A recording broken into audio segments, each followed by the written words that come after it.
Hello. দেখানোর টার্গেটটা মোটামুটি করা গেল, অনেক লোক দেখেছে।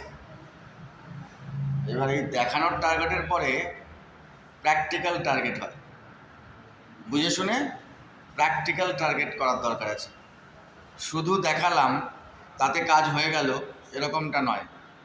দেখে কিছু জিনিস বোঝা যায়, বোঝার পরে দরকারে হিট করতে হয়, দরকারে দেখা করতে হয়, দরকারে কিছু কাজ করতে হয়, তারপরে হয় প্র্যাকটিক্যাল চেঞ্জ। শুধু দেখলে হবে না, দেখে শিখে দেখানোর যে মজাটা সেটা নিতে হবে, সেটা প্র্যাকটিক্যাল কাজে হবে। প্র্যাকটিক্যাল চেঞ্জ প্র্যাকটিক্যাল কাজে হতে হবে, আদারওয়াইজ ওই দেখা কাজে লাগবে না। শুধু দেখলে বোঝা যায় না, অনেক কিছুই অ্যাডেড কালার থাকে, অ্যাডেড কালার দেখে সব কিছু বোঝা যায় না। প্র্যাকটিক্যাল চেঞ্জ হবে প্র্যাকটিক্যাল কিছু কাজে, যেটা দরকারে হয়।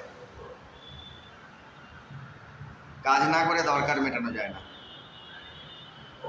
ঠিক আছে? সো দেখতে থাকুন এবং বুঝে প্র্যাকটিক্যাল চেঞ্জ করতে থাকুন। Thank you.